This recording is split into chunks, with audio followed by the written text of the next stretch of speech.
Hello again. In this section, we are going to talk about MongoDB and NoSQL movement. It might look quite boring first, but trust me, I totally get it. But first, we need to quite understand the literature and the history behind it before we move on within the course.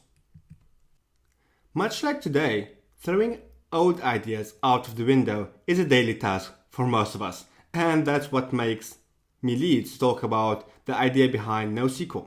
The image up front is what we call defenestration, which means the operation of throwing people out of the window, which is pretty much what we are going to do, but instead of throwing humans, we are going to throw old ideas out of our brains.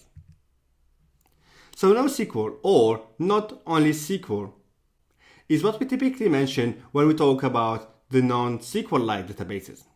First time the term was used was in 1998 and rebranded in 2009 within the appearance of Web 2.0 and IoT, or Internet of Things. Being the new scene, the need for better, fast, dynamic solution for storing non-structured or semi-structured data was on the rise. And as a result, manufacturers like Google, Amazon, and other service providers provided us with their own vision and imagination of what a NoSQL database should look like.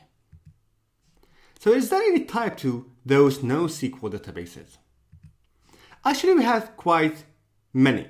We have the key value access, means that we're going to have something like the key value cache, or the key value store, or like key value store ordered key value based databases. Also, we can have the graph based databases. Also, we have the document based databases, or we can have a multi-model databases. So what that makes MongoDB? MongoDB is a document based cross-platform NoSQL database, or that's what they say in the news. But it's something much more than that, with features that can really be exciting to application developers.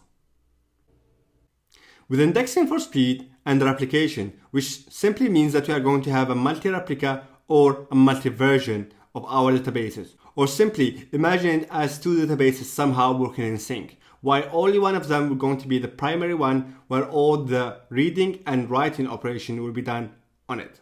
But the second one will always be in sync and ready for any crashes, means that if the first replica is down, the second one will kick in as a primary one, which also means that we're never going to be down. Also, we have file storage, or something that we call the grid file system, or the grid FS for storing file, which means that we can treat this MongoDB database as a file system manager, which is really awesome if you can ask me. Also, we have the aggregation framework and many other built-in functionalities that simply makes MongoDB a great fit for any modern cloud-based project or SaaS. Finally, all what we have mentioned before and more, from installing MongoDB till exploiting it from the startup, will be covered in the next chapter. So stay tuned for that.